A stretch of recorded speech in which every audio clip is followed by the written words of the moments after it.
20 years, 2 engineers, 1 basement, and a $93 million contract with the US Army that changed everything. Alberto Lacaze and Carl Murphy spent 2 decades in obscurity building robots that nobody wanted. Until suddenly everyone did. But here is the thing. They are not alone. 2025 was the year when basement dreamers became billion-dollar builders. And the stories? Nobody saw them coming.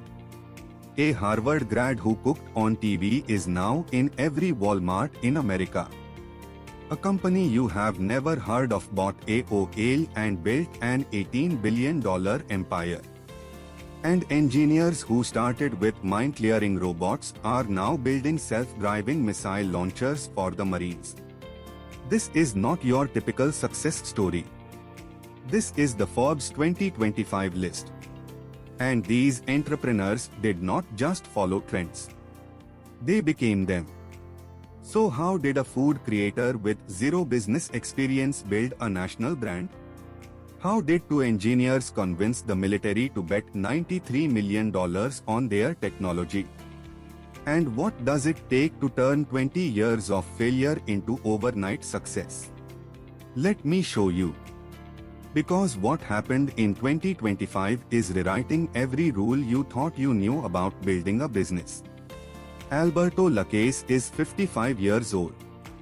Carl Murphy is 65. And for the past 20 years, they have been building something that most people thought was impossible. Autonomous vehicles. Not just cars. Over 50 different vehicle types. Trucks, tanks, mind-clearing machines. Everything. They are engineers. Not marketers. Not fundraisers. Just 2 guys in a workspace perfecting technology that the world was not ready for. Year after year. Rejection after rejection. But they kept building. Because they believed. And then in 2025, the US Army called. $93 million. For mind-clearing robots. The kind that save lives by going where humans cannot. The kind that detect explosives and neutralize threats before soldiers even arrive. 20 years of work. Validated in 1 contract. But here is where it gets interesting. They did not stop there. The US Marines came next. Self-driving missile launchers. Autonomous military vehicles that can operate in combat zones without risking human lives. The technology they built in obscurity, it is now protecting American troops. And the valuation of their startup, it is skyrocketing. This is what patience looks like. This is what happens when you build for 2 decades while everyone else chases quick exits. Nobody saw this coming. Now let me tell you about Marx Di Giovanni. He went to Harvard. Smart kid. Big dreams. And then he appeared on Gordon Ramsay's MasterChef. You know the show. The yelling. The pressure. The drama. Di Giovanni competed. He cooked. He learned. But he did not win. And that could have been the end of the story. It was not. Because Di Giovanni understood something that most chefs miss. In 2025, cooking is content. And content is currency. He started making food videos. Short, viral, entertaining. The kind of content you cannot scroll past. Recipes that make you hungry just watching. Techniques that seem impossible until he shows you how. And people watched. And watched. And watched. 26 million YouTube followers. Let that sink in. 26 million people waiting for his next video. That is more than the population of Australia.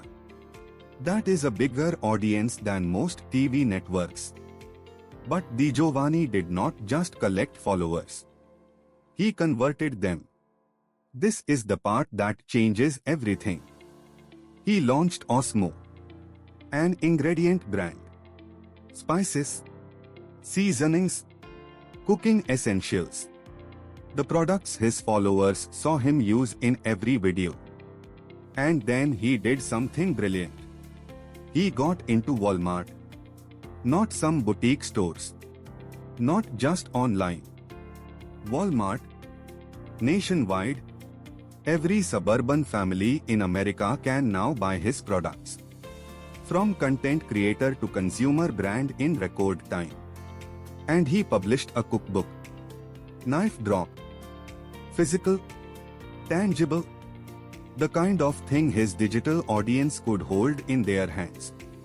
Multiple revenue streams, content, products, books.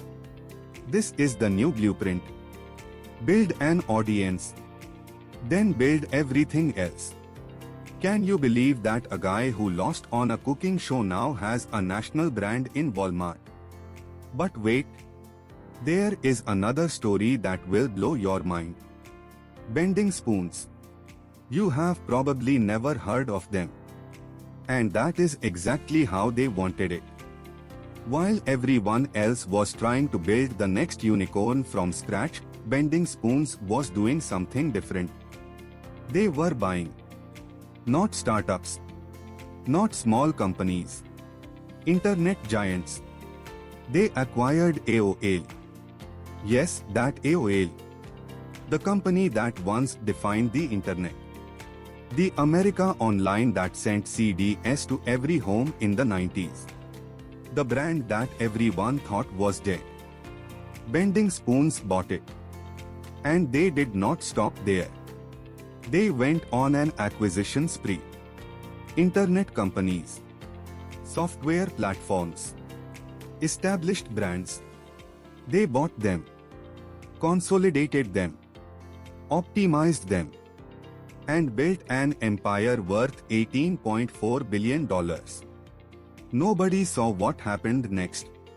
While venture capitalists were funding 20-something founders with pitch decks, Bending Spoons was quietly becoming one of the most valuable companies you have never heard of. The strategy? Buy low. Integrate fast. Scale efficiently. They did not need to invent the next big thing. They just needed to make existing big things work better. And it worked. $18.4 billion better. This is anti-startup culture. No flashy launches. No viral moments. Just smart acquisitions and relentless execution. So what do these three stories have in common? Patience. Lacaze and Murphy spent 20 years building. Diversification. Di Giovanni did not rely on ad revenue alone. Strategy. Bending Spoons saw opportunity where others saw obsolete companies. But here is what really matters.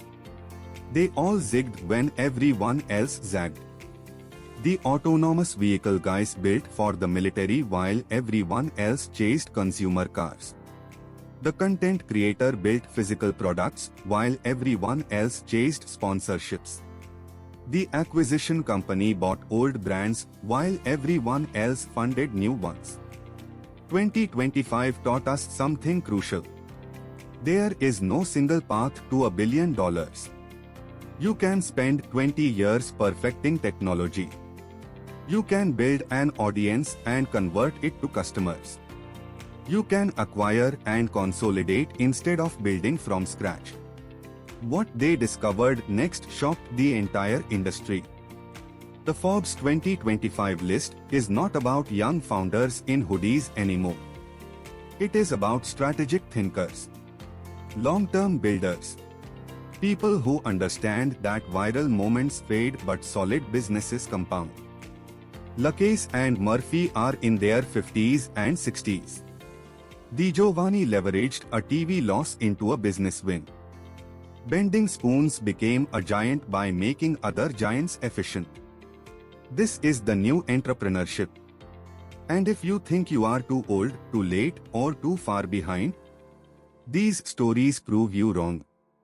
The 70-year-old engineer can still win the government contract. The TV show contestant can still build the national brand. The quiet acquirer can still build the billion-dollar empire. So what is your strategy? Are you building for 20 years like Lakesh and Murphy? Are you converting audience to revenue like Di Giovanni? Are you acquiring and consolidating like Bending Spoons? Because 2025 showed us that all three paths work. You just have to pick one and commit. The basement startups became global empires not because they got lucky, but because they stayed focused when everyone else got distracted. If you want to know which industries are about to explode in 2026 and where the next billion-dollar opportunities are hiding, watch our next video. And subscribe so you never miss a billion-dollar story. Because the entrepreneurs who win are the ones who see the pattern before everyone else. And right now, you are watching the pattern emerge.